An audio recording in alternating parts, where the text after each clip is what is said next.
iPhone 16 Pro je telefon sa puno premium elemenata. Najkvalitetnije kamere, vrhunski ekran, premium dizajn, ultra jak procesor i naravno cena koja to sve prati.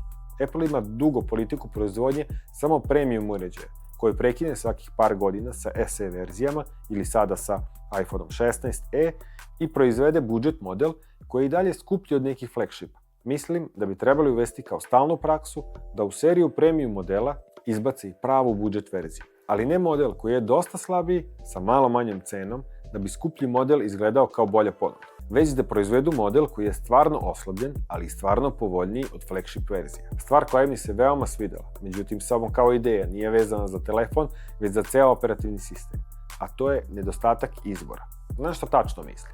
Što manje izbora imate, lakše vam je da se odlučite. Pa tako, izbor između osveženja displeja od 60 ili 120 W koji imate na Android uređajima, odnosno između manje i veće potrošnje baterije. Kod Apple toga nema. Koji telefon kupite, toliko herca imate.